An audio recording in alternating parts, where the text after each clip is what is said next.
Try First Chronicles. Okay. I forgot which Chronicles. First Chronicles chapter 9, verse 3. And in Jerusalem dwelt of the children of Judah. And Second Chronicles, what? Okay. Second Chronicles chapter 9, verse 3.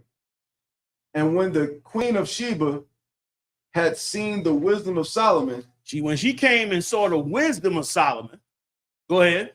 And the house that he had built. And the house he built. Go ahead. And now listen, let me tell you something. You get deep on these scriptures.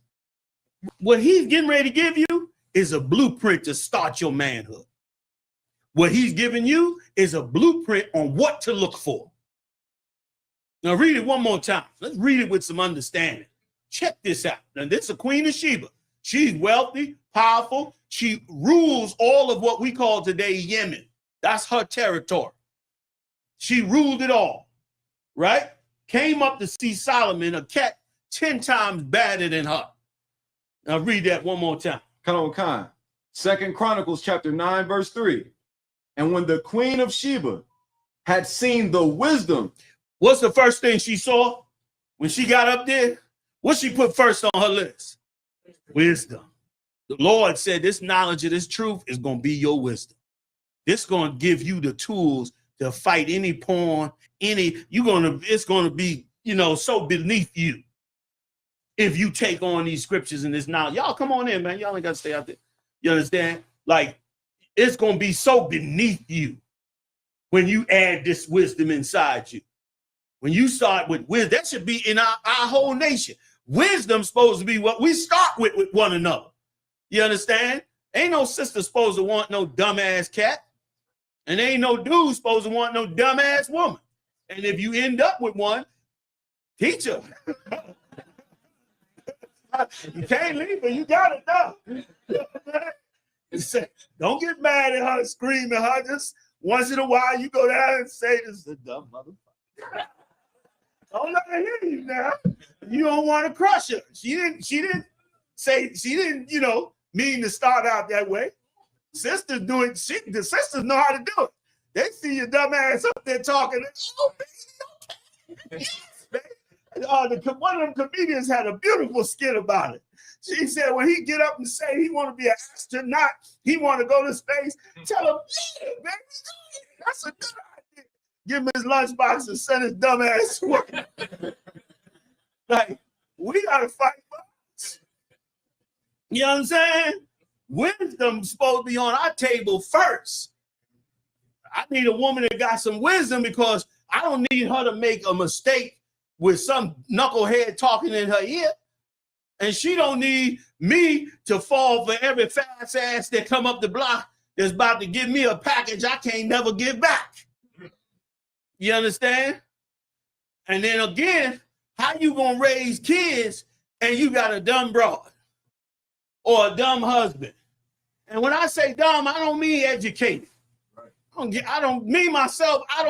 got no degree, so I don't care. I ain't on that. Always is good to get your education. Get educated. Get your degree. Get your higher degrees. But you got to get the knowledge that come from the Lord. Or it don't mean anything. It's an empty bucket without this. Because this is what they not going to teach you. You understand? You can have a PhD, you still not going to raise your daughter right unless you put this in her. You still ain't going to raise your son right unless you putting this in him. Regardless of that, get your education. Use it. It's a good way to make money. And it should be looked at like that. I'm gonna get this degree because I'm going to make some money. But don't look at that as your wisdom and nor get puffed up with it. This is what's going to stop. You got PhDs, they on porno all day. Looking at naked behind all day, right or wrong. So you need this. You need the Lord. You need your Father in heaven to be with you in all that you do. So let's keep going real quick. Was that it? Is more? Okay. First thing he saw was wisdom. Then he saw the house that he built. All that he put together. How he built it up. His men, his wealth, his everything that he did. Go ahead. Verse 4. and the meat of his Quick. Was that it? Is more? Okay. First thing he saw was wisdom. Then he saw the house that he built. All that he put together. How he built it up. His men, his wealth, his everything that he did. Go ahead. Kind. Verse 4. And the meat of his Quick. Was that it? Is more? Okay. First thing he saw was wisdom. Then he saw the house that he built. All that he put together. How he built it up. His men, his wealth, his everything that he did. Go ahead. Kind. Verse 4. And the meat of his Quick. Was that it? Is more? Okay. First thing he saw was wisdom. Then he saw the house that he built. All that he put together. How he built it up. His men, his wealth, his everything that he did. Go ahead. Kind. Verse 4. And the meat of his Quick.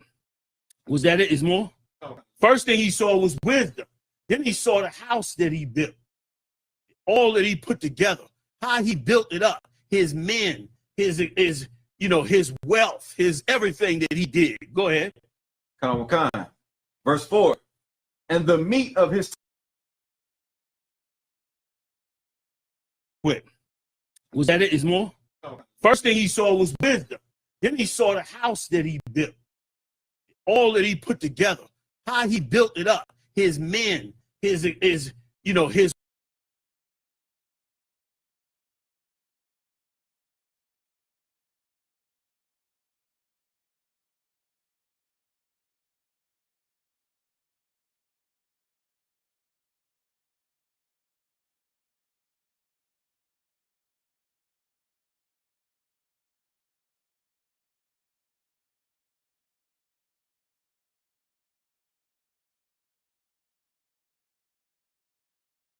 that does not have a decent, kind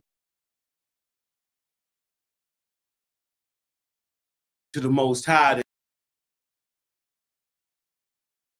even understand how we got into slavery, who we was in slavery, or the avenues on how we would get out and get back to our Father. How we would get off of drugs, fix our families. None of this would be possible. Everybody has tried and everybody has robbed us trying.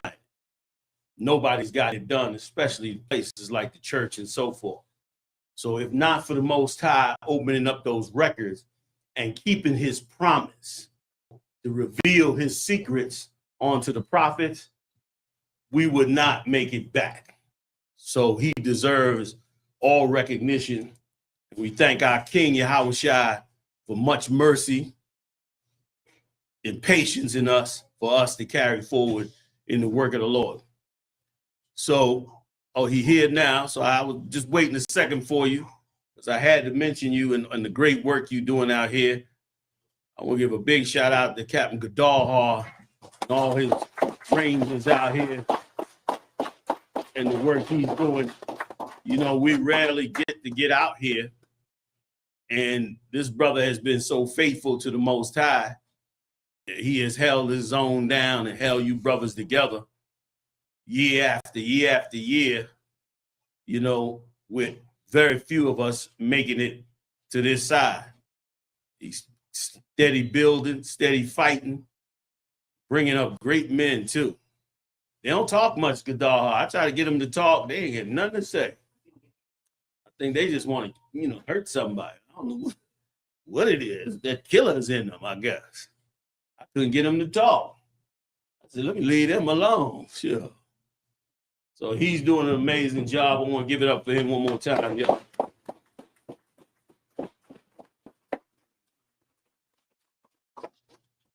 Big shout out to all the heavy hitters that came in from out of town.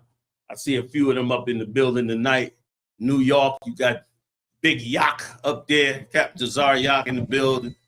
You understand? You got the Midwest Monster. How you doing, brother? Welcome. Come on. You got the Big West Monster Mayhem. He about to be total mayhem. Out of Chicago, Captain Mauquad, man, holding it down.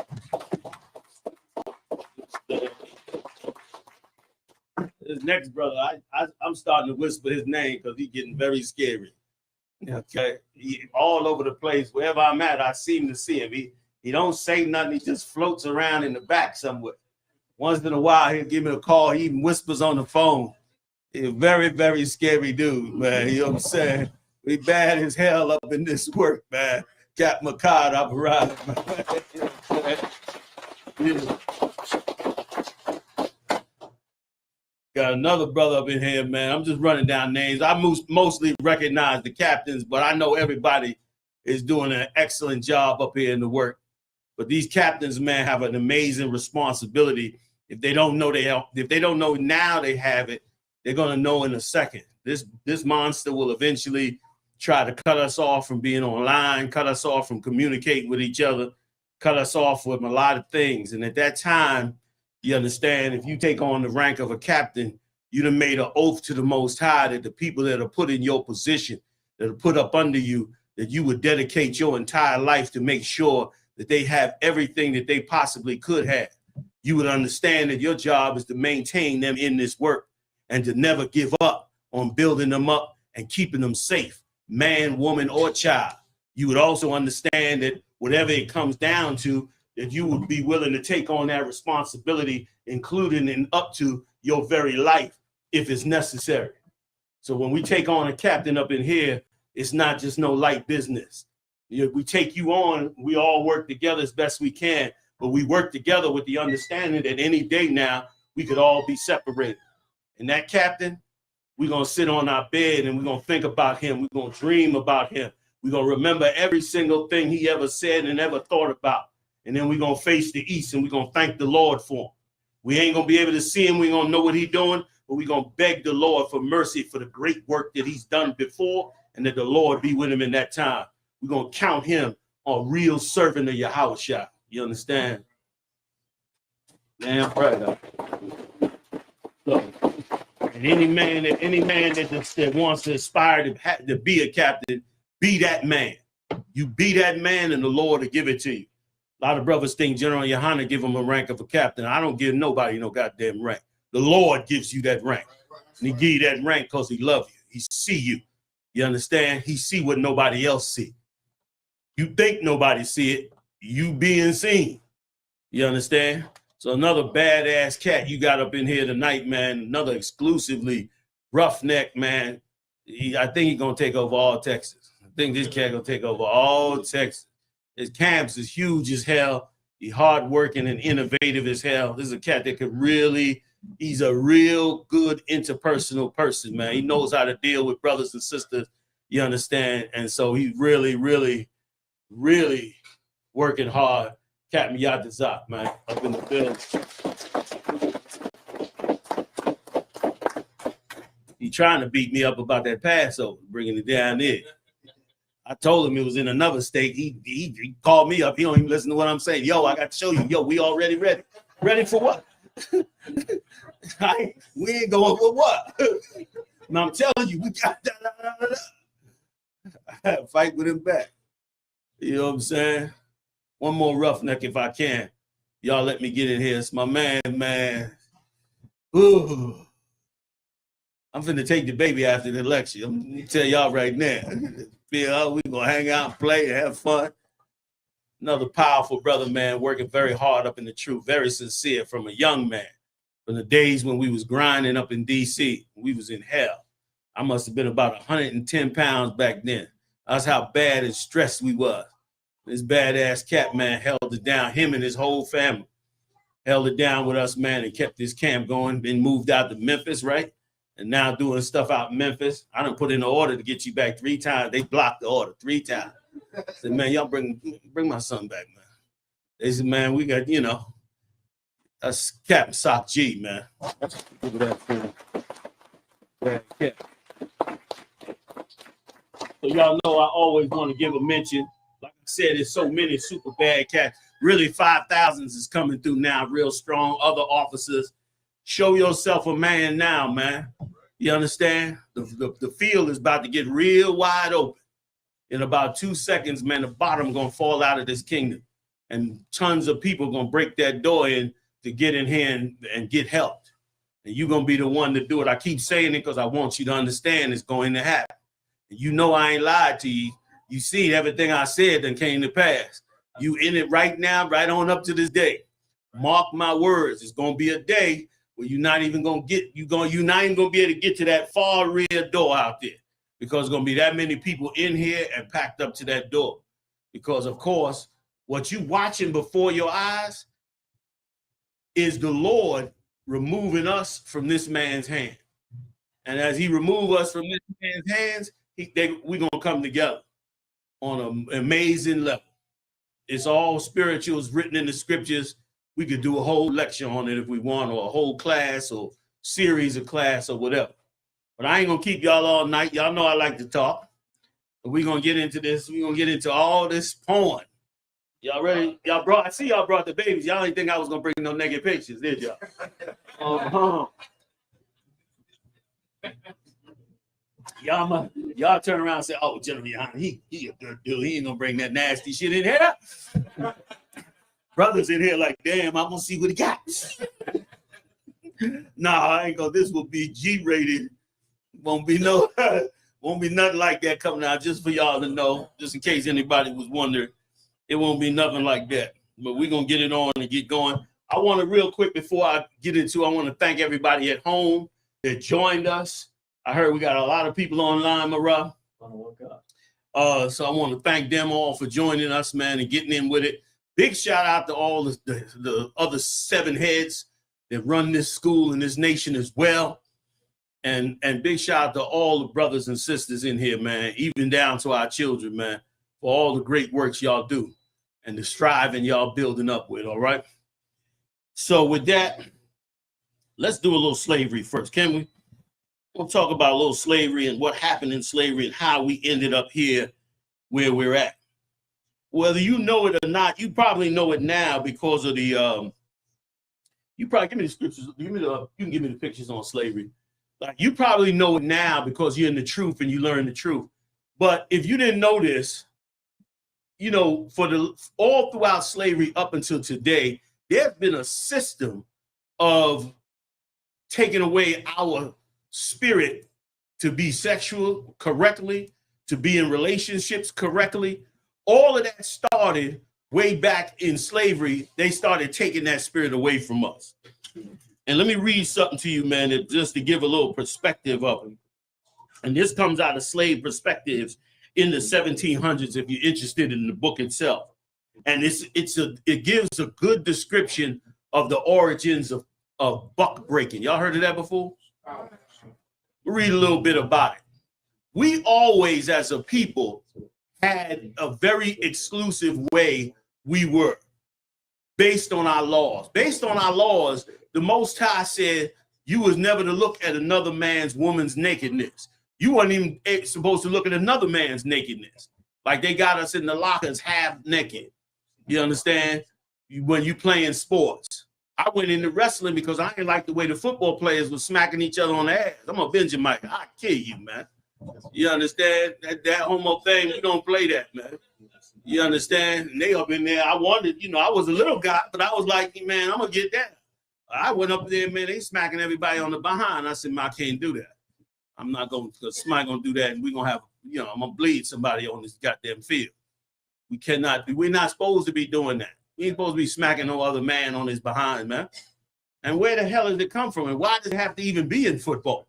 Other than some secret sodomites who putting them brothers in tights and doing all kinds of things to harm us. But this kind of thing has always been something they did to us to pull our spirit away from our exclusiveness, man.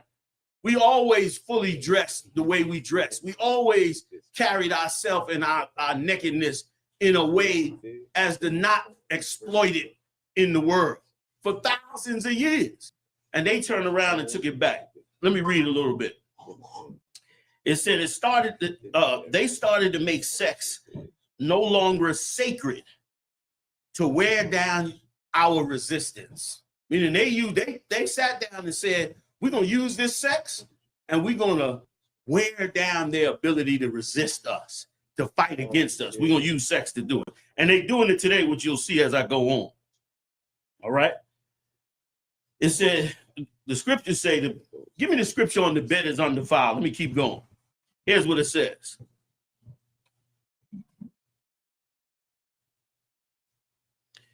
All right. Enslaved men and women had no legal protection against the sexual advances of their enslavers, overseers, or any other white person. The American system of slavery meant that enslaved people were legally classified as property, and their bodies were considered the property of the slave owner. A slave owner's assault was not seen as a crime against a person, but a non-punishable act regarding their possession. So if he raped a woman or a man, it wasn't considered a crime at all, of course. It was just something that he did. And it was like sorry, sorry, but he just was in the mood. And so ain't much you could have done about it. Bear with me 1 second. Here's what it says. And this is ridiculous. Just to give us an overview of how this started, how they started to strip this from us and keep us stripped. So let me keep on going.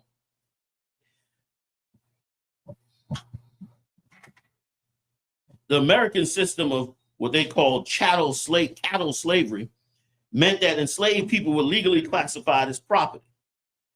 State rape laws in the 1800s were written to exclude Black women, both free and enslaved, from their protections.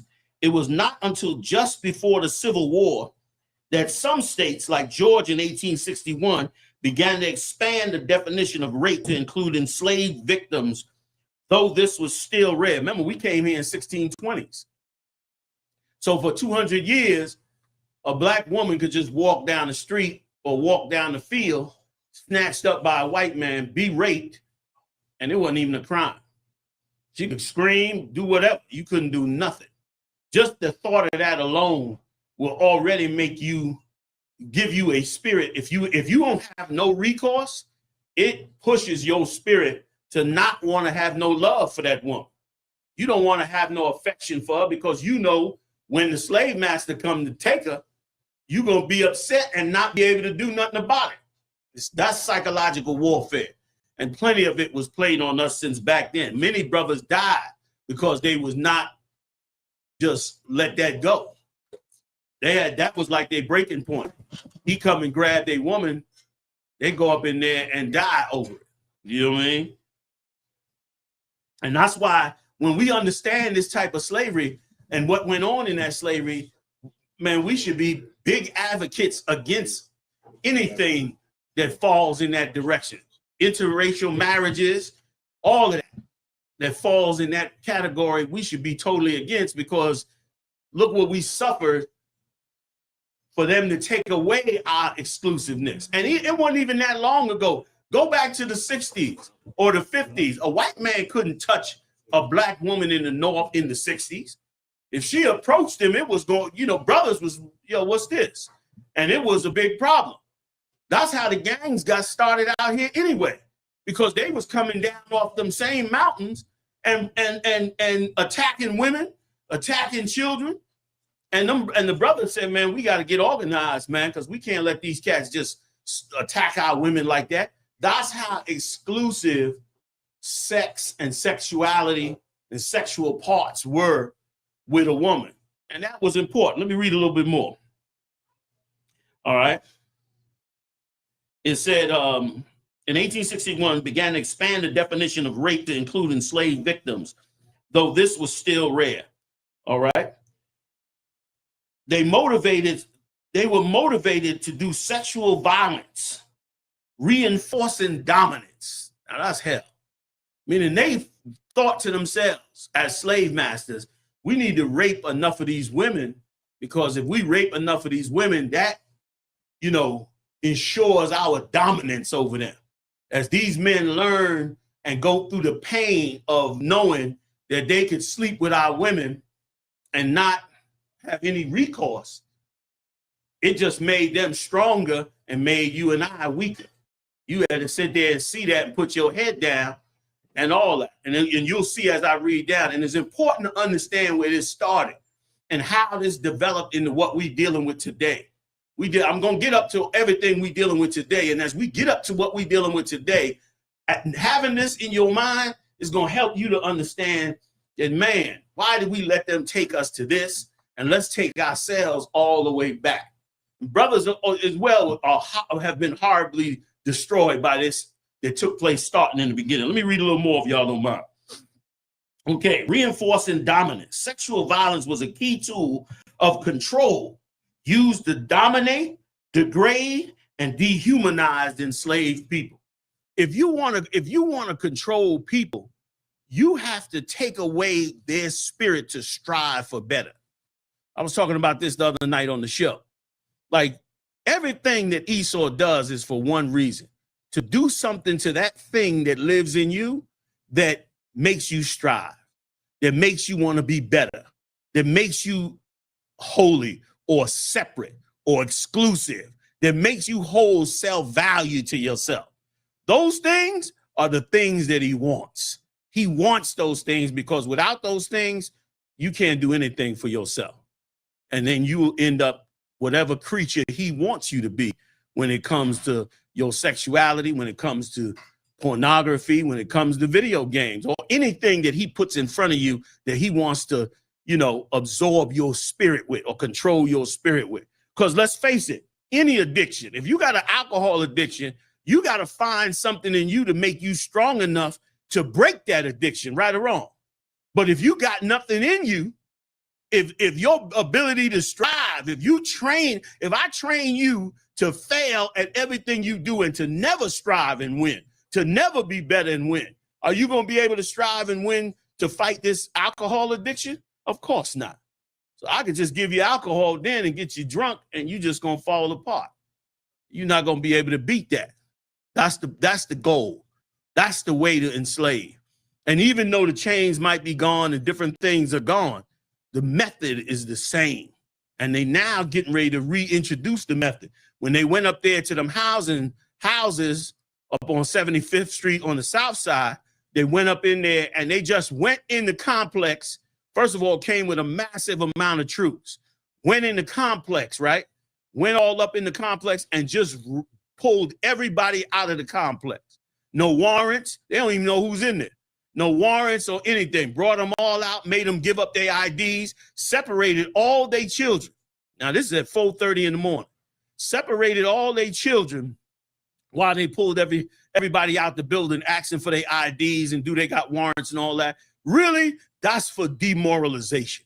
That's for, once again, you can't win. And as you see that go on, man, clear your spirit. Don't be sitting up in there like, damn, what we gonna do?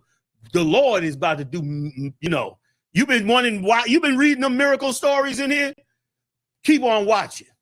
The Most High about to show you himself. You've given him a reason to come get you. And believe you me, he's coming to get you. You understand? He's coming to get you.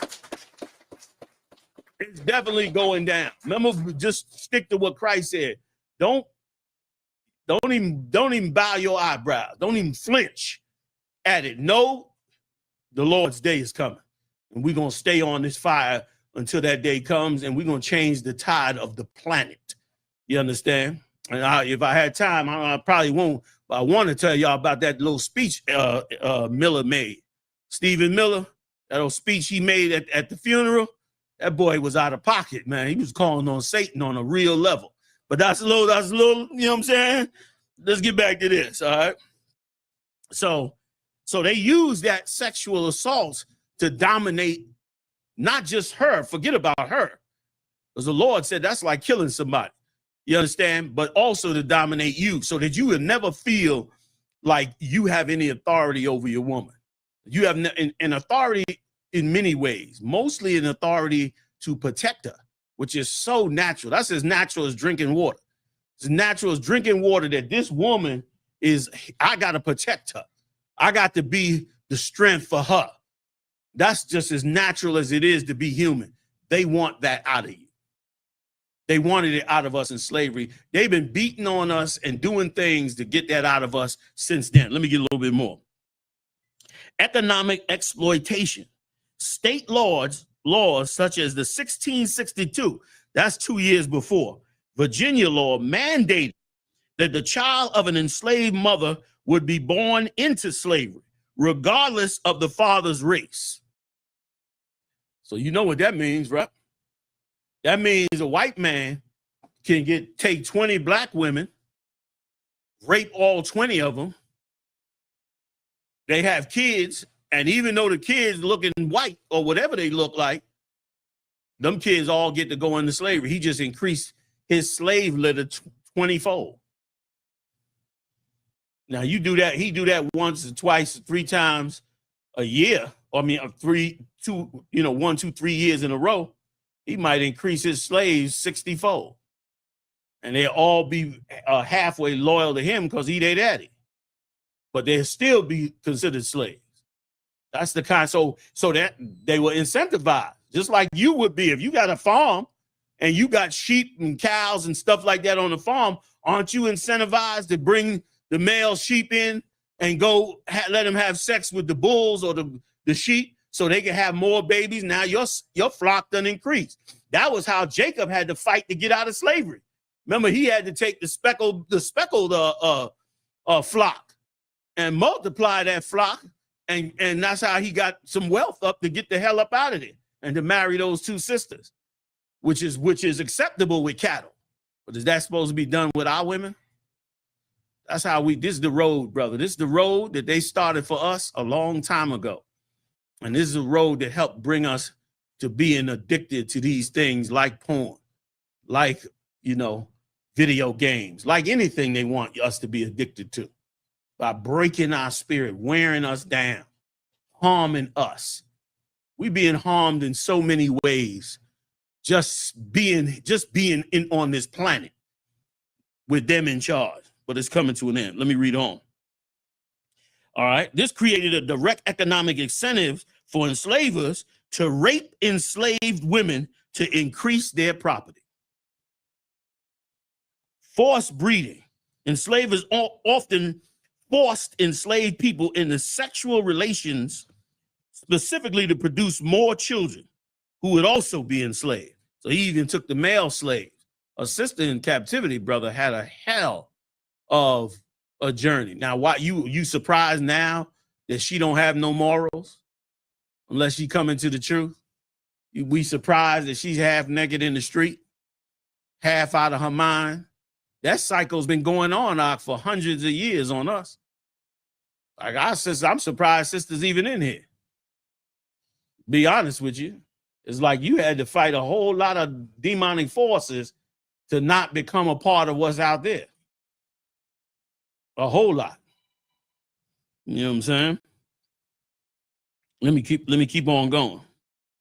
And brothers too. You get pulled over in a car and your woman's sitting on your side. You got that piece under your belt.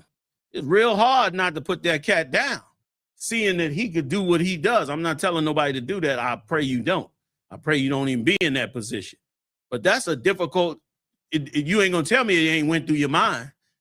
Well, you sitting in that car. Of course it has, because that's the same spirit of oppression that forces us into these things that's anti-us, that's against the Most High, that's against the things that we was established. We would establish our laws with big, serious rules. We had serious rules about you taking a woman. You had to bring that cloth back to her father and all that.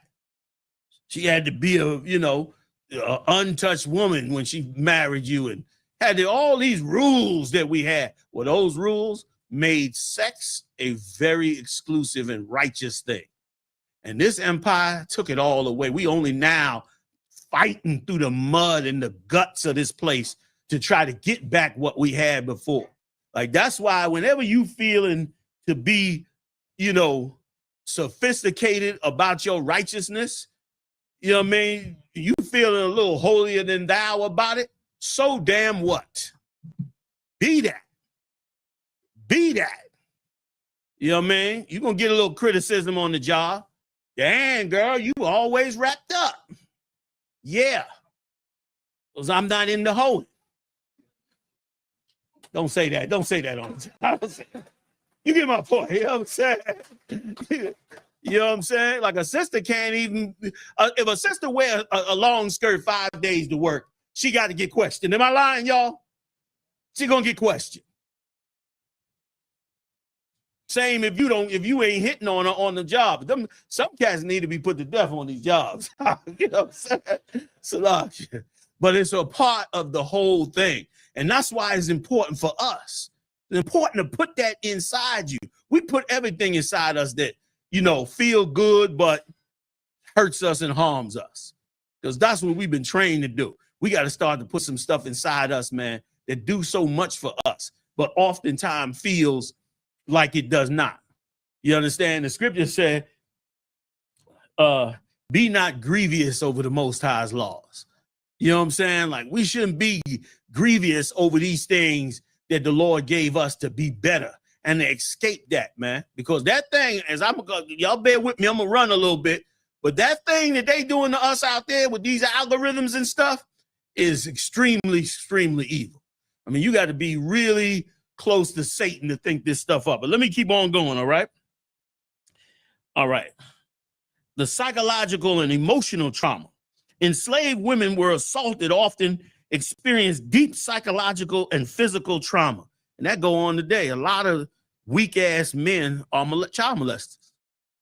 Don't have the strength to go out there, don't have the wisdom to go out there and go talk to a woman and build a relationship and function, you understand, with a woman. So turn to the only thing, the most basic thing they think of, which is violence, which is, harm her. And here's the thing. You get it from your slave master if you have it. Those of you not in here, of course. You understand? And the problem with it is, you understand, your slave master is spreading himself all out over the kingdom. And as he does, what you think is going to happen? He's going to go to his basic thing. And here's the thing. A rapist don't have to give none of his self emotionally. He don't have to, he don't have to care about this person, which is what he wants. He wants to be an animal. He wants to keep that animal. And as a result, he'll damage a sister who now has to be a part of us because she's our sister and bring that trauma right up into our world. That just takes another notch out of us as holy people and exclusive when it comes to things like sex. We had clear rules about it, and they were beautiful, man. And they still are. And they're going to be beautiful again. You understand? Let's keep going. All right. I'm running a little bit. Psychological and physical trauma made worse by their powerlessness to protect themselves or their children. You think it wasn't child molesters when we was in slavery? You better believe there was. This is why we got to get rid of these people, man. It's why the next kingdom got to be Christ's, and they can't have no parts of it. Like the scripture said, they can't build no city, do a damn thing after this. Let's go on.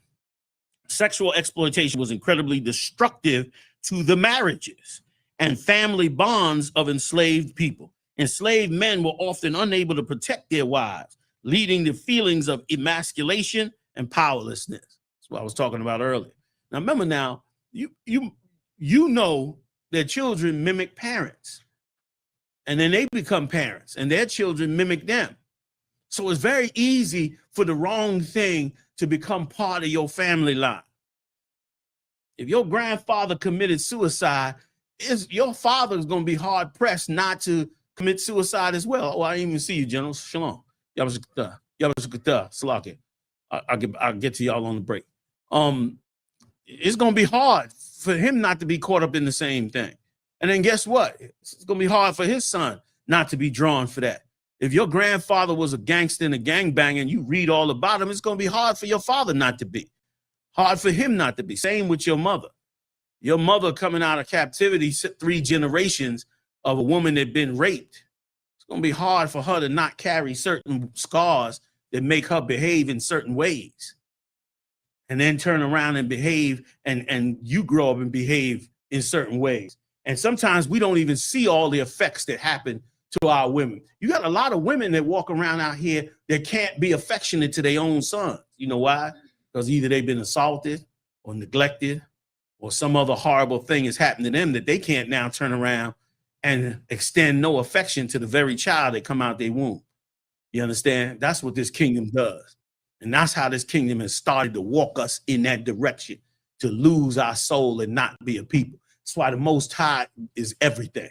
The Most High gave us these records, made sure we kept these records, and made sure he raised up prophets like yourselves and daughters of Zion like yourselves to make sure, to ensure that these records get another chance to be brought out and that Christ get to get the kingdom that he lost his life for. He died for as an innocent man. You understand? So that your innocence, your righteousness, those great things that you had that was stolen from you, that you didn't even know was stolen from you. You was born into the world of where stuff was stolen already. So by the time you get up on the mat and then did the things you did, you think it's just you. No, it was already done to you. And guess what? Now the Most High is going to open that door to give us that back. And we're going to get, damn right, we're going to get past all of this. You know what I mean? A little bit more, right? I got one more section and we're moving on. All right. Some white women, y'all know where I'm going. Yeah. Now you know why them bras be going crazy at you, want to block your car, argue with you. Yeah, I'm finna give it to you right now. Remember, she got 3 generations. She was raping your granddaddy at 12, full of testosterone, twice as much rod as her man, strong as a bull from working in the field. And then her daughter saw that and she went and got some. Her daughter saw that and she went and got some. And then somebody gave y'all civil rights and you stopped giving some, and now you wonder why she mad. You know, man, she want a buck for herself too. Some white women, often the wives of enslavers, punish the enslaved women who are victims of their husband's abuse. Not on top of it, not only did the sister have to go through that abuse, then the cat's woman, he go out to work, she come in there and beat the hell out of the sister for him even wanting the sister. She blamed the sister, which is just like an Edomite, because of course he's not about justice. He's just about winning, like they brought out in that Charlie Kirk wedding. They don't give a damn about just. They give a damn about win. And that's a God that they worship. And brother, that God is going to die by the hands of Yahweh Ba'ashem Yahushua. He's going to die. Because the Lord already won. He about justice. He is about what's right and wrong. That's why he sit on the judgment seat. He ain't got to worry about winning. He already won because he made the win. So he's only worried about making sure justice is right in this earth. And that's why they're going to get dealt with for their injustice. So let me finish real quick. So she punished that woman for her husband's abuse. In some cases, they would enact their anger and frustration on the enslaved woman rather than confronting their husbands. And let me tell you something else they used to do. You know, a child 9 years old or 10 years old that doesn't know anything about sex. He's working out in the field, started out as a boy. He see who's in power. He's following his slave master. He's doing what he got to do. His daddy is right there training him to never come up against that slave master. And one day, her husband goes out to the market. And she come out there and say, send that boy in here.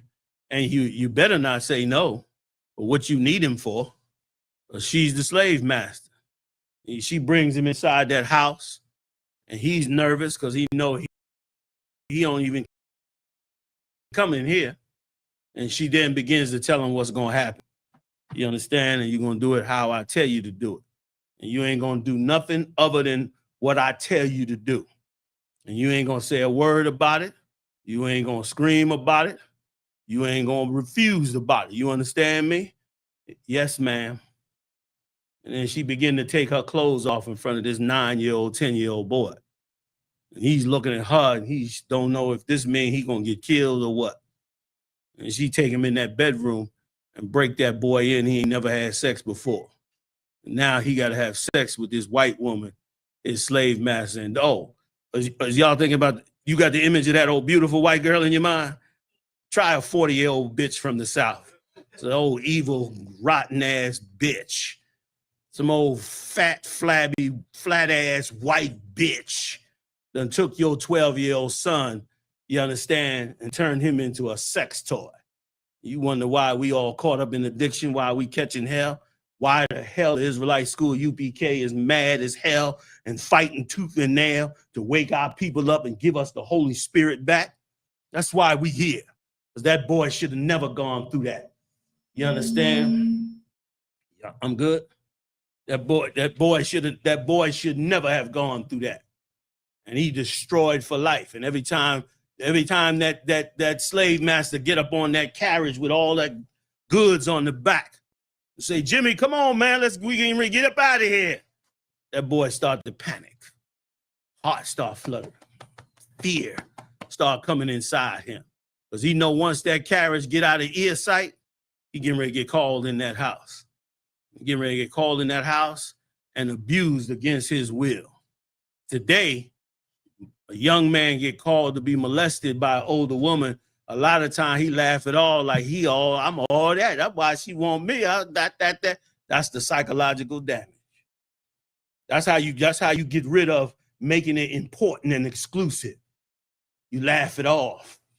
You give yourself an ounce of ego.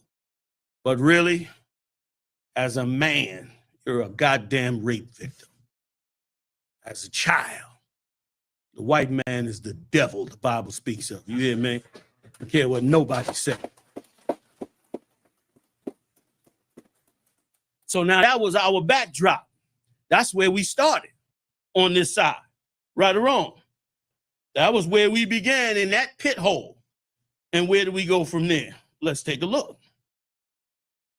Let's take a look. All right. Bear with me. I got so much more to read, but I'm going to pass on. I think y'all get the point, right?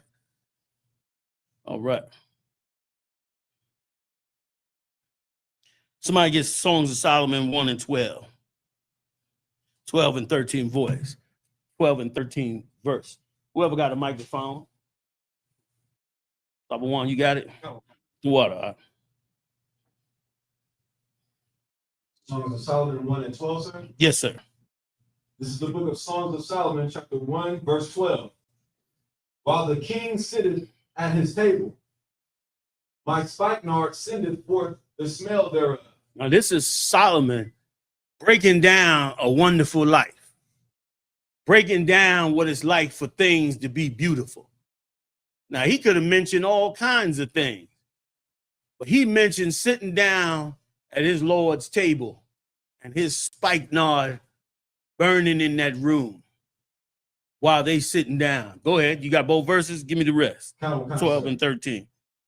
Verse 13. A bundle of myrrh is my well-beloved unto me. A bundle of myrrh. He's referring to that woman. She's like a bundle of myrrh to him, sitting down at that table. Let me tell you something that was stolen from us, that we almost don't do anymore, that we should be doing, that is a part, believe it or not, of the sexual strength of your family. We gave up our traditional coming together at the table for dinner. We threw that out the window because of all the crap coming out the TV set, all the psychological warfare this man has put on us, and other things like having to work 2 goddamn jobs. Family destroyed, so now one parent got to manage it. You got to fight to try to get back to that.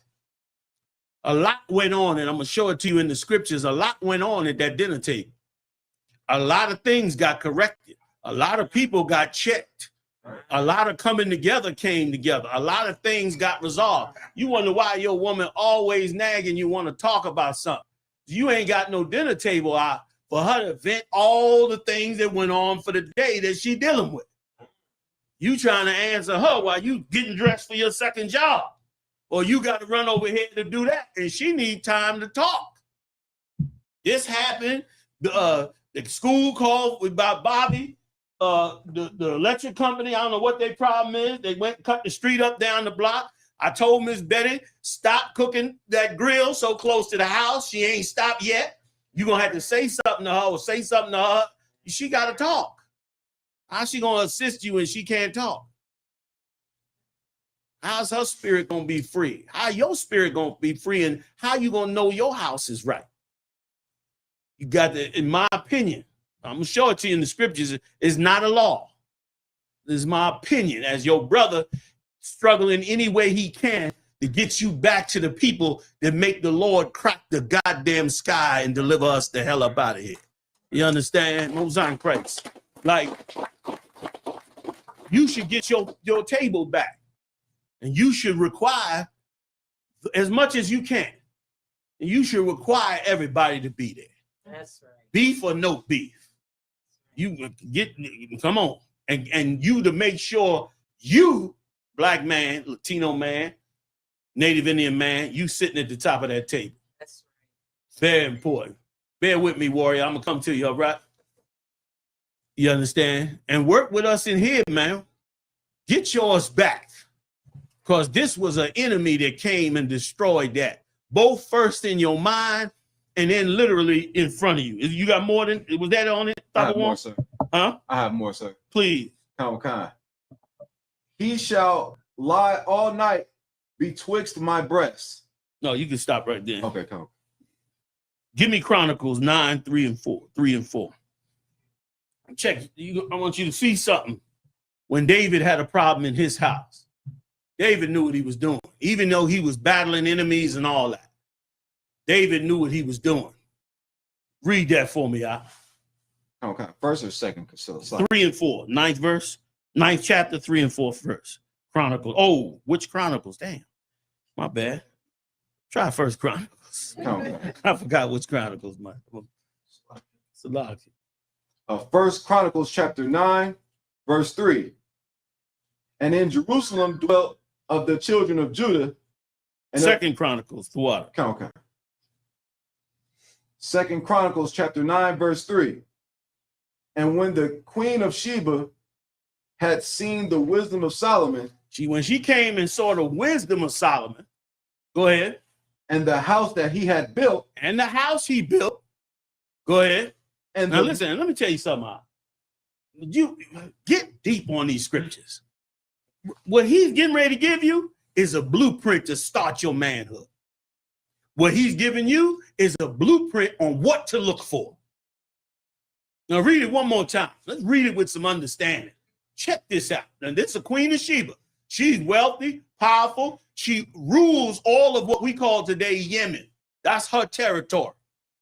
She ruled it all, right? Came up to see Solomon, a cat 10 times badder than her. Now read that one more time. Khan.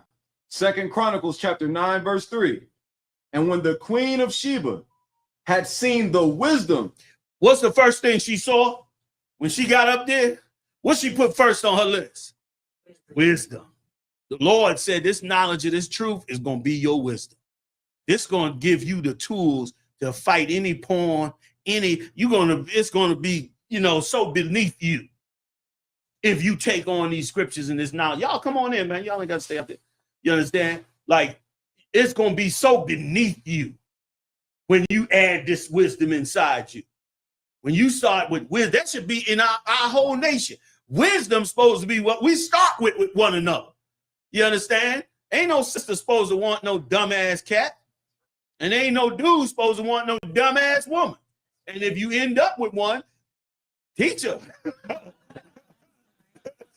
You can't leave her. You got it now. Don't get mad at her, scream at her. Just once in a while, you go down and say, "This is a dumb motherfucker." Don't let her hear you now. You don't want to crush her. She didn't mean to start out that way. Sisters do it. The sisters know how to do it. They see your dumb ass up there talking. Oh, baby, okay. Yes, baby. one of them comedians had a beautiful skit about it. She said when he get up and say he want to be an astronaut, he want to go to space, tell him, yeah, baby, that's a good idea. Give him his lunchbox and send his dumb ass to work. Like, we got to fight for us. You know what I'm saying? Wisdom's supposed to be on our table first. I need a woman that got some wisdom because I don't need her to make a mistake with some knucklehead talking in her ear. And she don't need me to fall for every fast ass that come up the block that's about to give me a package I can't never give back. You understand? And then again, how you gonna raise kids and you got a dumb broad or a dumb husband? And when I say dumb, I don't mean educated. I ain't got no degree, so you know I don't care. I ain't on that. Always it's good to get your education. Get educated. Get your degree. Get your higher degrees. But you got to get the knowledge that come from the Lord. Or it don't mean anything. It's an empty bucket without this. Because this is what they not going to teach you. You understand? You can have a PhD, you still not going to raise your daughter right unless you put this in her. You still ain't going to raise your son right unless you putting this in him. Regardless of that, get your education. Use it. It's a good way to make money. And it should be looked at like that. I'm gonna get this degree because I'm going to make some money. But don't look at that as your wisdom and nor get puffed up with it. This is what's going to stop. You got PhDs, they on porno all day. Looking at naked behind all day, right or wrong. So you need this. You need the Lord. You need your Father in heaven to be with you in all that you do. So let's keep going real quick. Was that it? Is more? Okay. First thing he saw was wisdom. Then he saw the house that he built. All that he put together. How he built it up. His men, his wealth, his everything that he did. Go ahead. Kind. Verse 4. And the meat of his table. And the meat of his what? Table. Why did she mention the meat of his table? What's the meat of your table? Do it mean the meat that's just sitting on your table? It's much deeper. Go ahead, Jim. You provide for your family. Now you talking. Now you talking. How do you manage your house? How do you handle the meat on your table? Do you bring them together? Do y'all work together on it? How you deal with the meat of that table, man? And that's what you need to look at with yourself.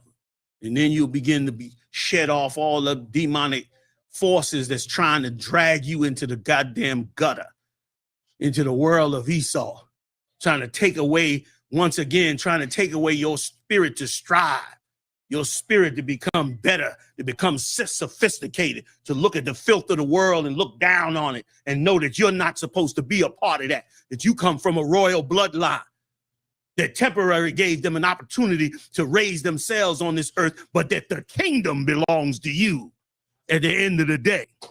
You understand? You got more? Give me some more.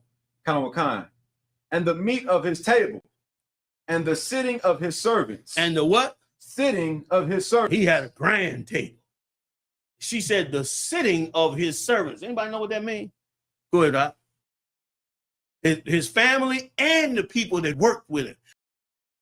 Let me tell you something now. You could all people by the people that worked for them and the people that served them.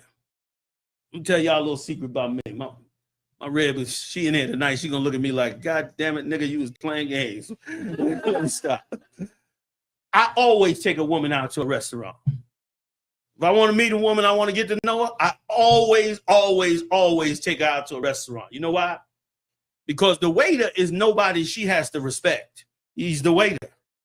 The waiter is nobody she got to be nice to.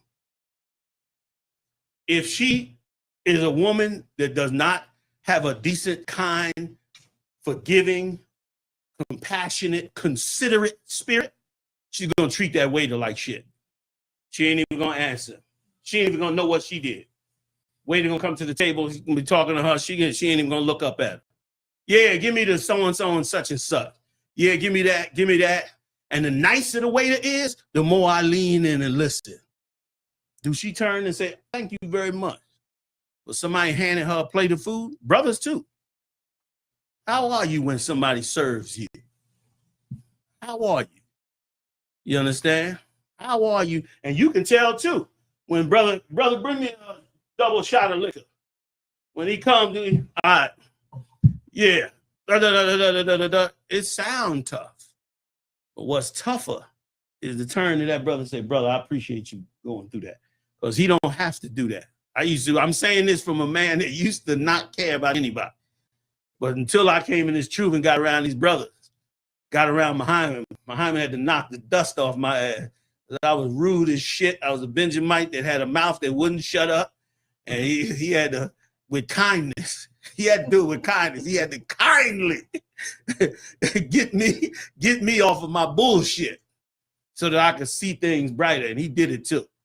Through the grace and mercy. Get big up the general, man. And all the rest of the generals, man. Got General Q up in there. You understand? Who's always been a hell of a brother, man, up in here. And the brotherhood, man, the brotherhood is how we're going to get back to who we are. I be saying the same thing because trust me. And it's going to matter in the 2 seconds. In 2 seconds, you're going to be coming out of a building that they just bombed or did some horrible thing to. And it's going to matter to the people around you, whether you got the spirit to feed those people that's starving as they're coming out.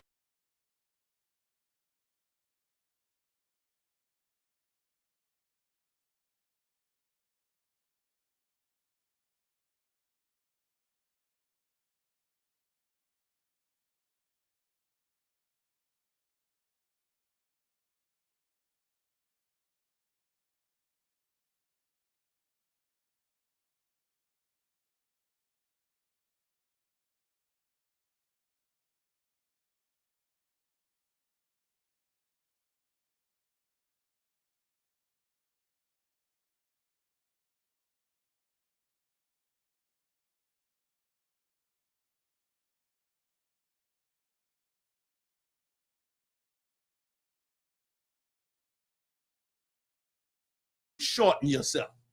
You lazy. I'm telling you just like it is. You lazy. If you ain't the best at camp, the best at your scriptures, and not best against another brother, the best against you. I don't compete with him. I compete with me. You know what you short of when you get up in the morning. Everybody know. There ain't nobody. You lie. You might lie all day, but you ain't lying to that nigga you wake up in the morning with. He know the minute you open your eyes, nigga, you ain't taking A, B, C, or D. So you can't lie to him. Go be the best. And we'll shed the porn and all that. I'm going to get more into it because I know, I like to get on my thing. So but I'm going to get more into the details of what we dealing with. But we got to be the best in it.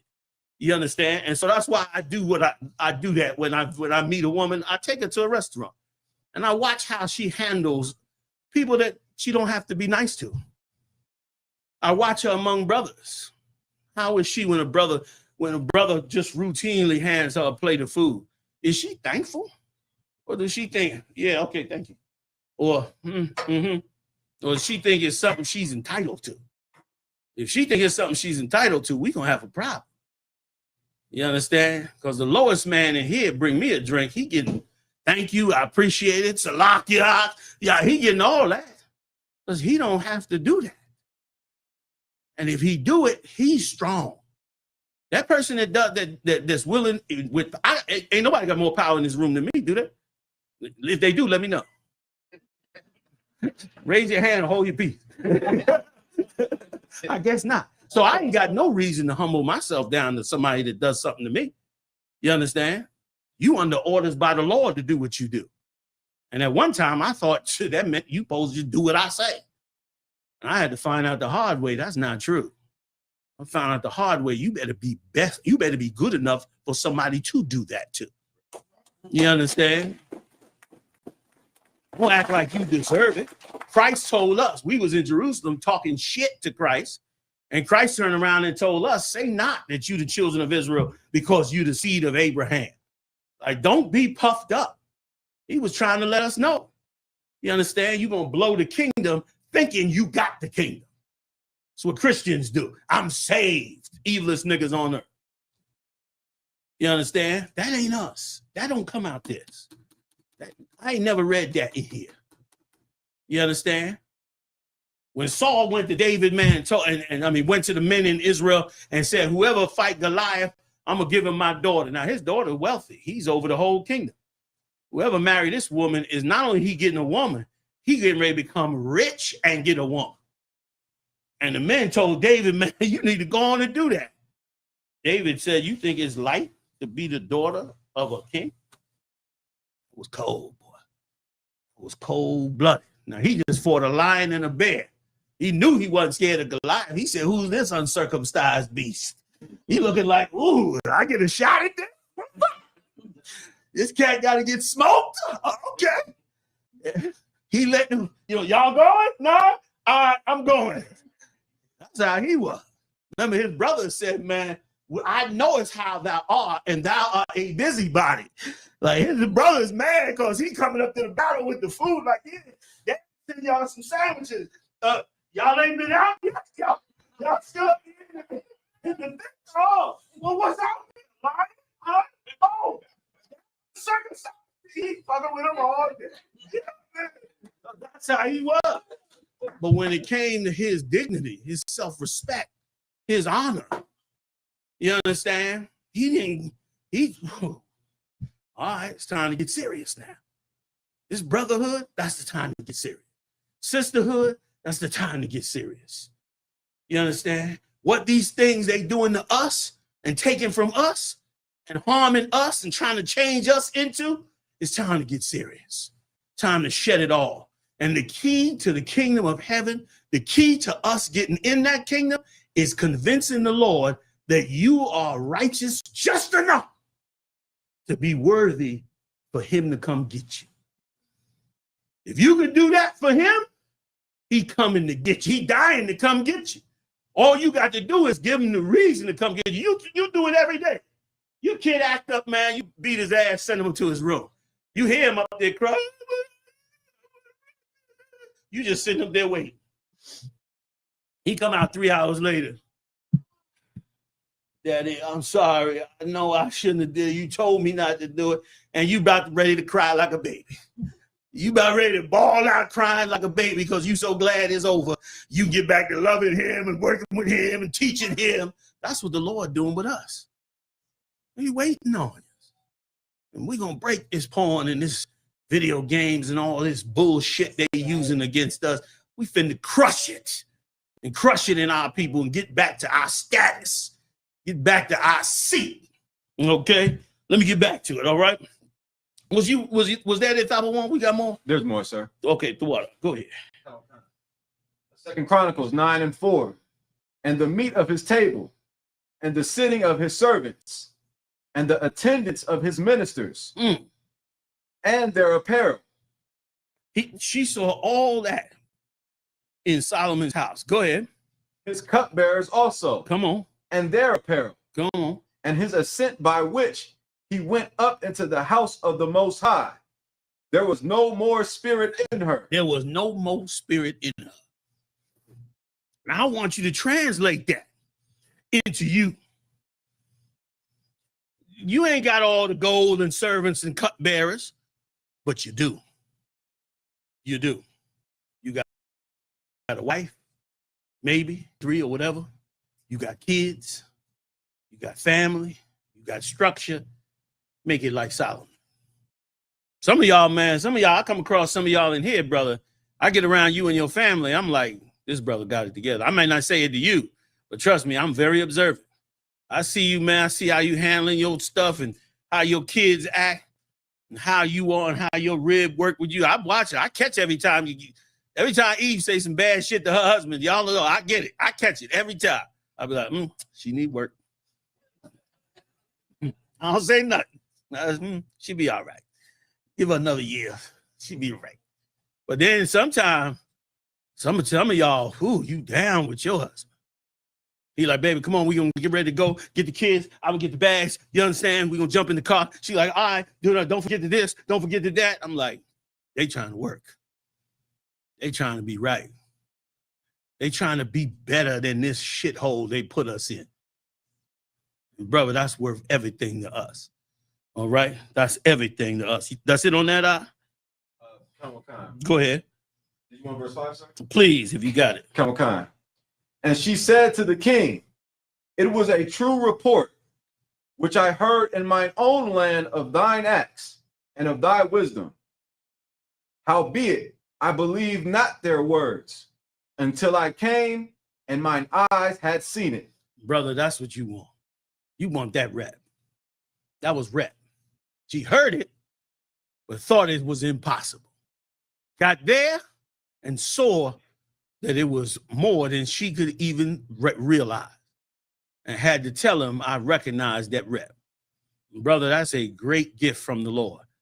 Spread that gospel in such a way that you become a force against pornography,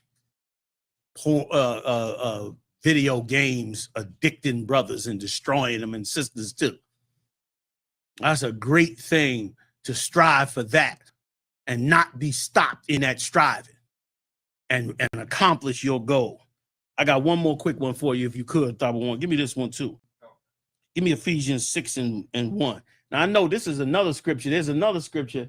Who could give me the scripture where, I know this is going to be hard to find, but who can give me the scripture where David's son Jonathan came to his table and was upset because his father checked him on what he had done earlier? Anybody think they can find that for me?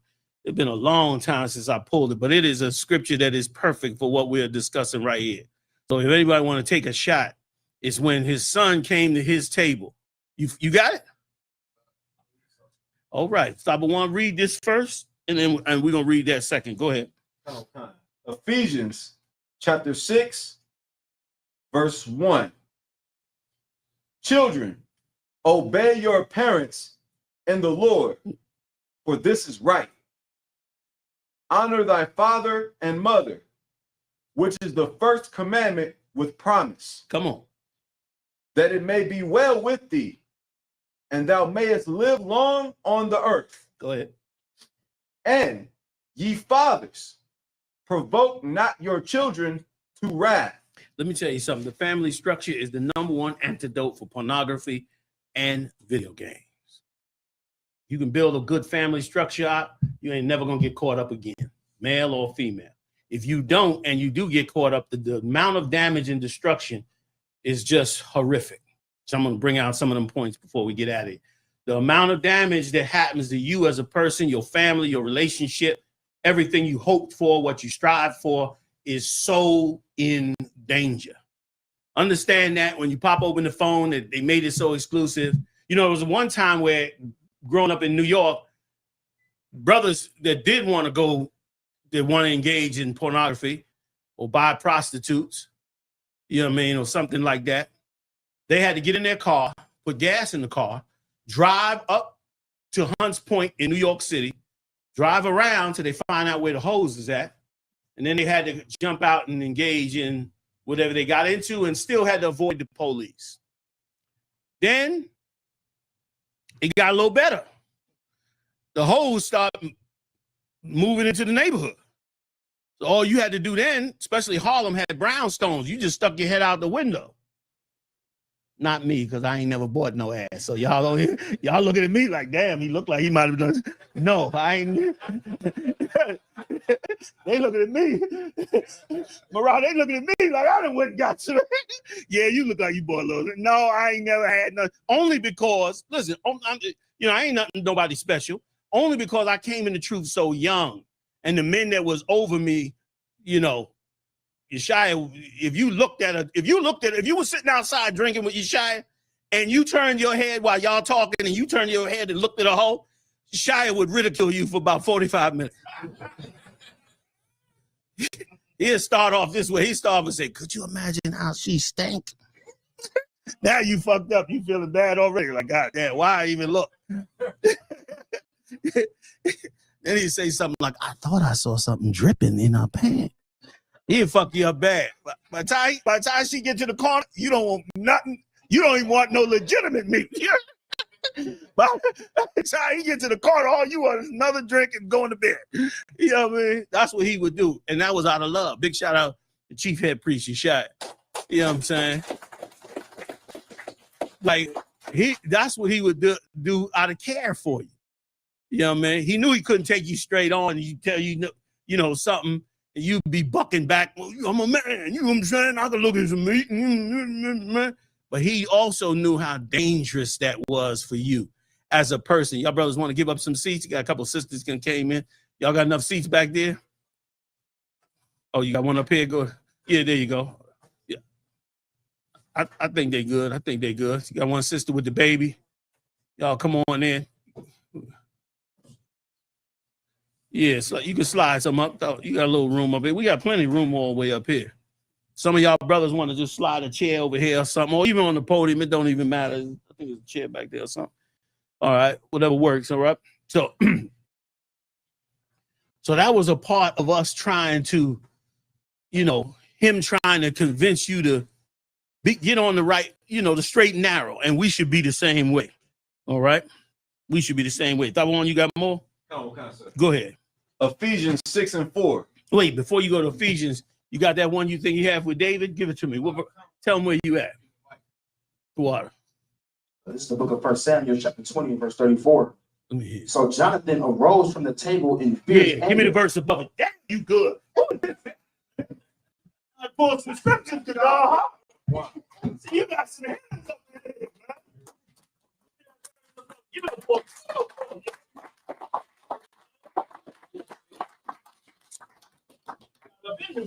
Go above. Verse 33. And Saul cast a javelin at him to smite him. Right, trying to kill David because he had a demon on him. Demon of jealousy. That's another story. I'll do that another time. We can get into it. I'm sure y'all been going over it with General Muhammad in the class. There's no reason to be jealous, and nobody. We all in captivity. Some brothers gonna be good at times. Some brothers gonna be good all other times. And jealousy will rise up in you. You just gotta fight it, just like you gotta fight porno. Same thing. You know what I mean? You gotta examine what forces is coming to take you out. You a soldier, ain't you? It ain't gonna be just a gunfight. There's gonna be forces coming from all kinds of things to take you out, including jealousy. Go ahead, Op. Okay. Whereby Jonathan knew that it was determined of his father to slay David. He knew. Jonathan knew. I thought it was David's son. It was Saul's son. Go ahead. Verse 34. So Jonathan arose from the table in fierce anger. Go ahead. And did eat no meat the second day of the month, for he was grieved for David. That's right. He was grieved because he thought this cat, his father, might have really gotten David. Where was they at when this happened? Read it again. Go ahead, Q. They was at the table. Yeah. They was at that place where shit gets resolved. They was at that place where your real feelings gonna come out. Parents always talking about, man, I try to talk to my son. He don't never talk. Because you talking to him somewhere where he don't need to be, he ain't gonna talk. Sit his ass at that table every week. Watch how he take his food out that plate his mama had. And look at how his mannerisms are. And look at what he's saying and doing. And tell him to put that goddamn phone away. He at his father's table. And then make his mama say it to him right after. Let his mama be like you ever be on a Navy ship where the captain say, batten down the hatches. First officer come right behind him. Batten down the hatches. You got to go right after him. Boom. Reinforce it in you. Shut down the mess hall. Shut down the mess hall. Right after. Make sure you know this shit is straight up and it ain't no breach in between these lines. Let his mama come behind him right after. And let that man grow up into something special. And he'll talk about what's bothering, or he'll show it to you by getting up from that table. That table helps against things like this evil goddamn nonsense coming through our phones. You, if you can, as best as you can, you fighting jobs and hours and bad food, dangerous neighborhoods, terrible bills, enemy's all about trying to be righteous to the Most High. But if you can, get to that table. Make it a regular thing, even if it's one day a week. Get to that table. It's a good tool. I'm not telling you you got to. Ain't no law saying you got to. I'm telling you, according to the scriptures, that's what brings out what goes on so it can be stopped.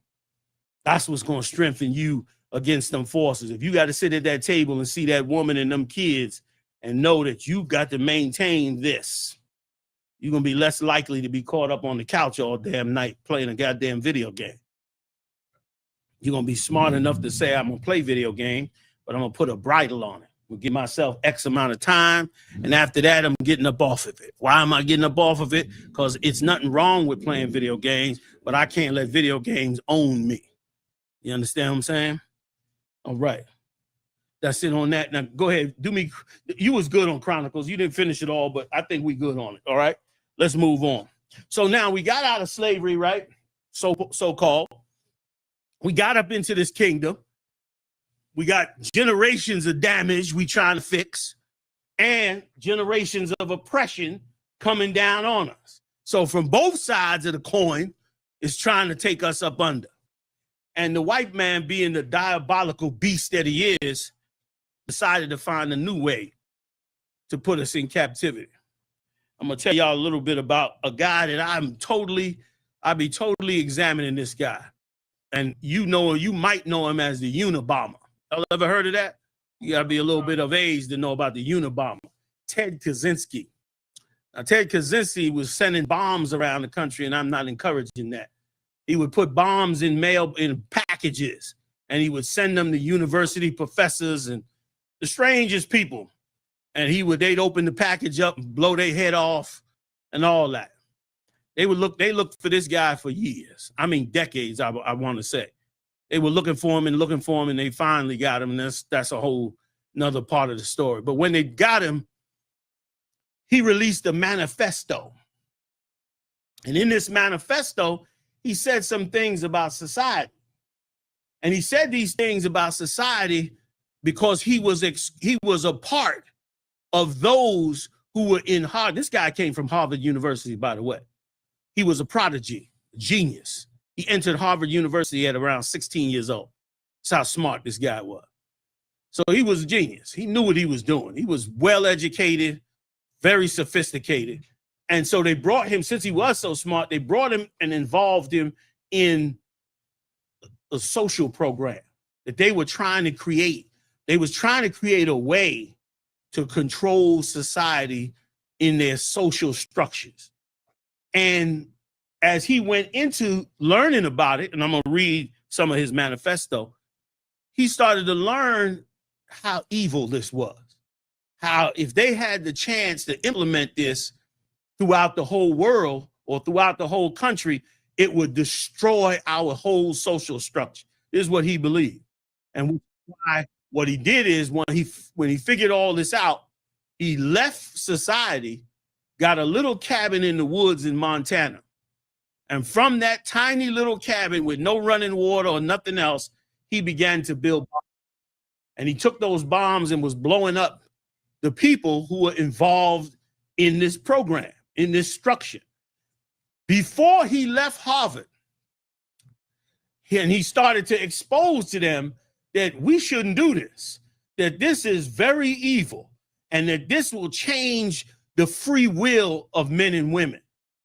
You know what they did? They made him a victim of the program. Let me tell you how they did it. They slowly removed all the students in his class, and they put agents in the classroom. So he's going to school like normal, but he don't know that these people in his class are all agents. And here's what they told him to do. They said, we only want you to do one thing.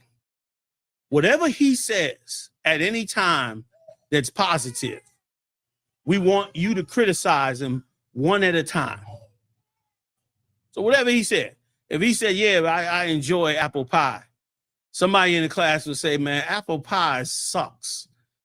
Somebody else would say, I don't know why people always acting like apple pie is special.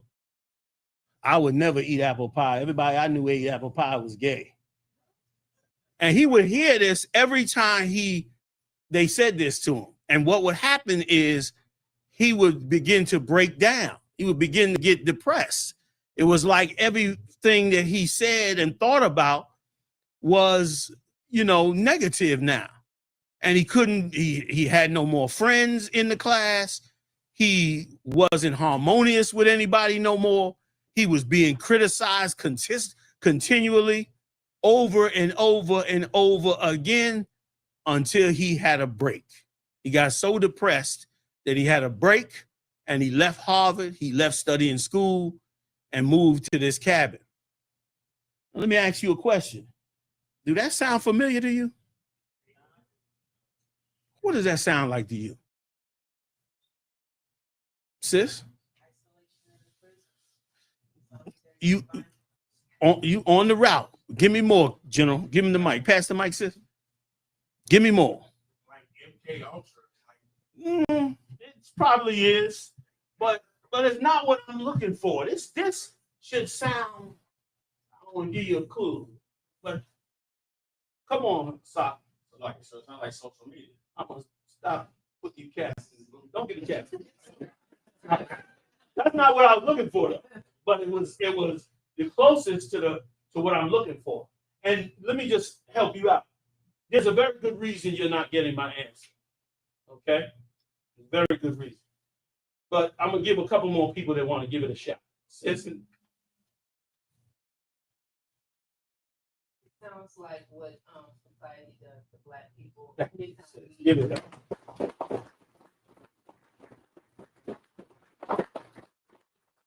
Y'all know why you didn't get it? Anybody? How come y'all didn't get that answer? Anybody? Anybody want to take a shot? Go ahead, Warrior.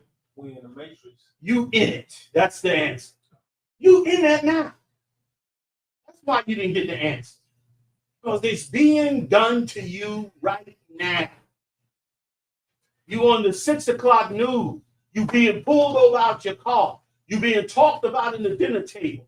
You being discussed in every political arena there is.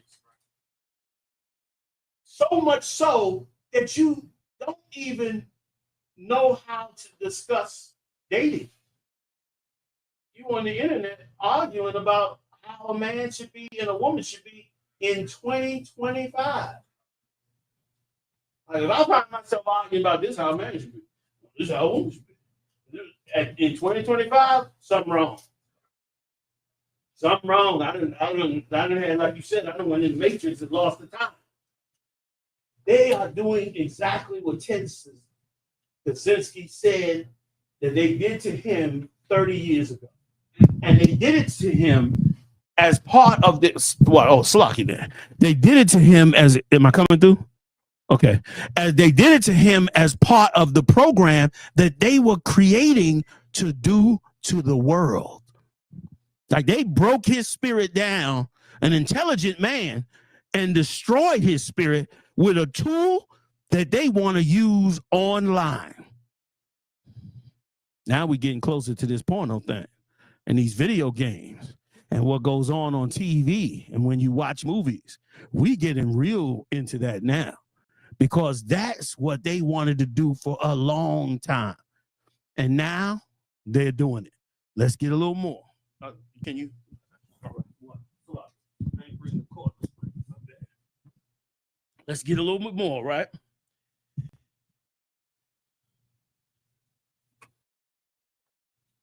So Ted turned around at the end of all this when they finally got him, or right before they finally got him. Ted turned around and wrote a manifesto. I'm gonna read a portion, is just a small portion of this manifesto.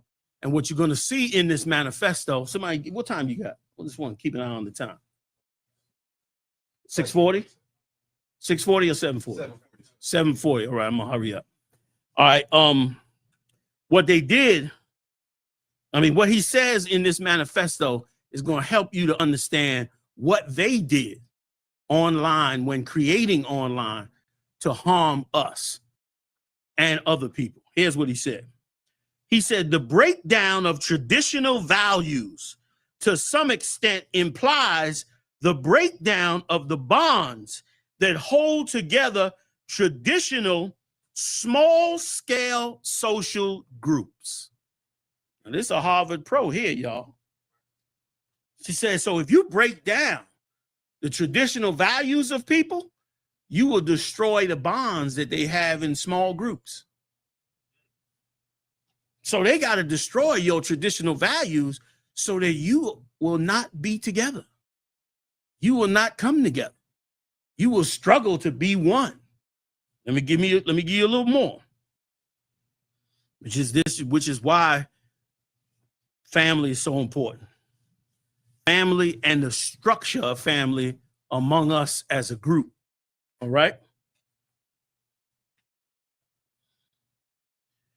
All right.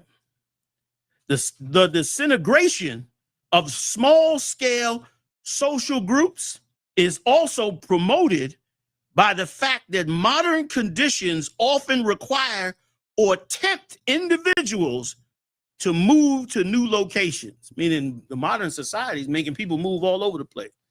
Kids go to college here, and he said that tradition is helping to hurt us, break us down. We mixing among this group.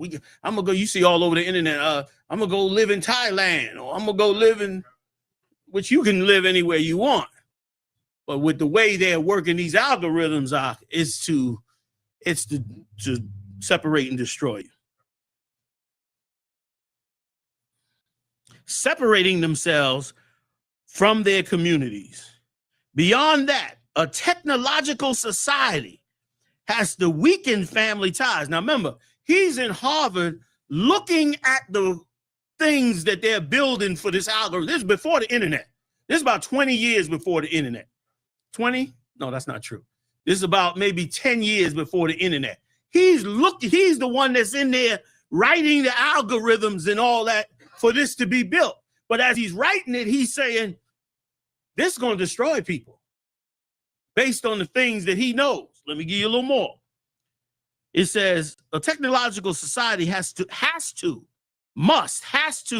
weaken family ties and local communities if it is to function efficiently. For that whole internet to run efficiently, they got to destroy your family ties. They got to create separations between you and your son and your wife and your daughter and you and your brother and this and that. That's what that does. And we're going to fight it. We're going to fight every evil act that comes into it. We ain't going to get off the internet. We're going to use it like we doing right now. How many people you got online? We got 1,800 right now. Well, you got 1,800 people caught up into the internet with us right now. We're going to use this internet. But we're going to fight the forces that they use to pull us all apart and separate us. Let me give you some more.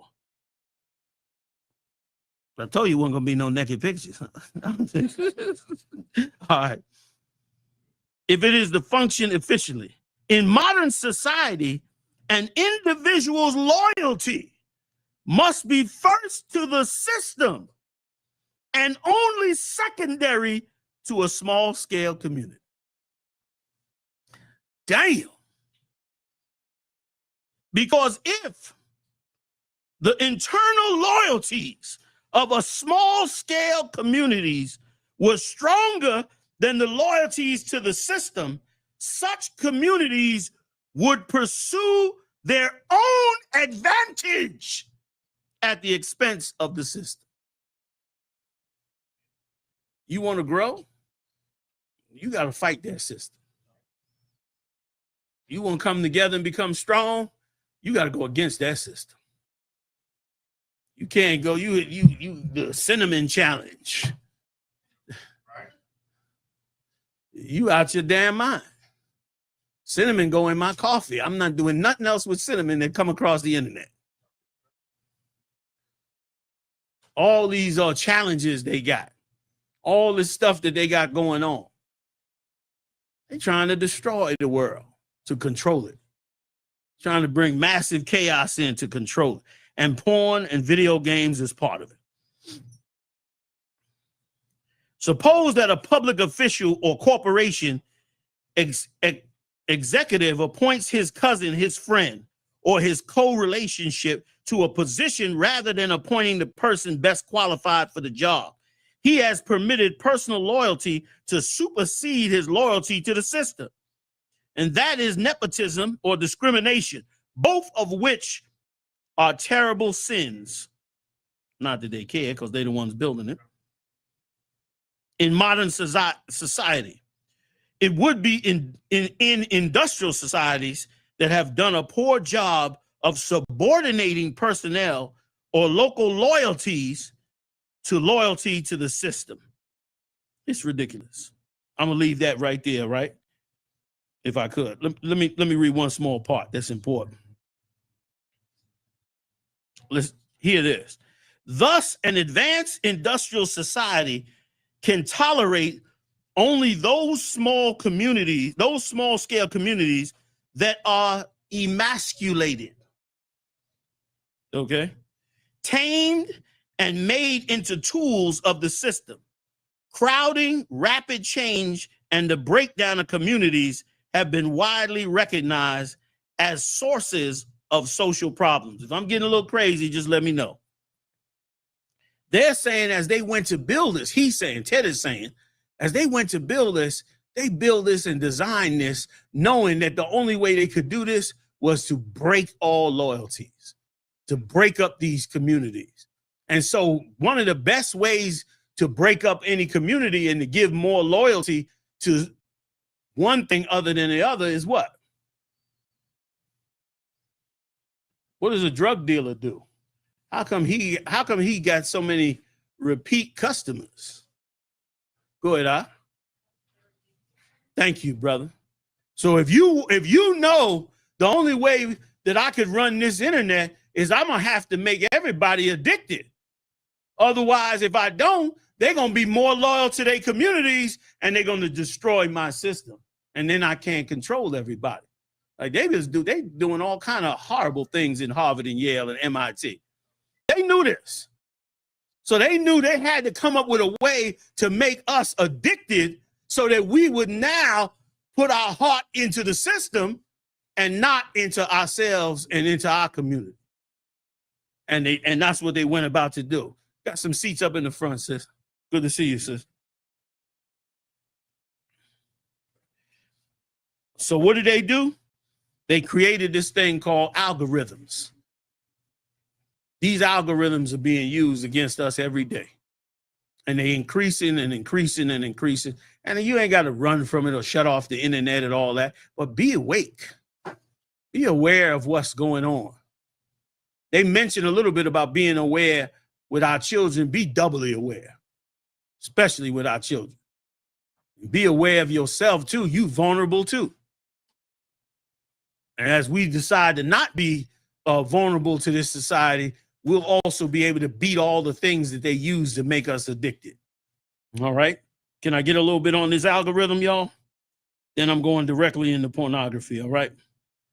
I know I walked y'all a long way with this and y'all been absolute patient and I appreciate it. But I'm going to give you a little bit of the algorithms, a little bit of the Instagram, and then I'm going to give you some real solutions on how we fight this. All right. So bear with me a second. Let's get it in. Everybody good? All right. Let's do it. Mariah, you got a video.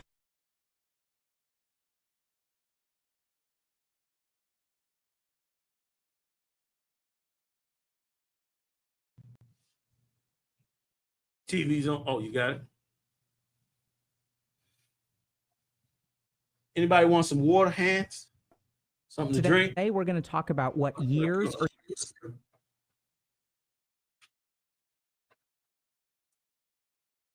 The whole point of the technology is that they don't want to engage one part of your brain. When I first started getting addicted to video games, I would play by myself. You can only get so addicted to a game that you can beat, and then the game gets boring. So now what developers do, they'll have DLCs, they'll have expansions, they'll have seasons, right? You can play Fortnite for like 10 years, and it'll always be fun. There's always something new. So the first thing is the game never ends. Second thing is that the games are designed to give us an artificial sense of accomplishment. We as human beings are wired towards something called intent to mastery. So what games have started to do is they've realized, okay, we're going to make things hard for you, but you're still designed to win. You're always going to win. No game is designed for you to lose. Everything is designed to give you an artificial sense of difficulty where you will eventually win. So this activates such primitive circuits of our brain of mastery, accomplishment. And the problem is that even on an intellectual level, if I understand that getting this trophy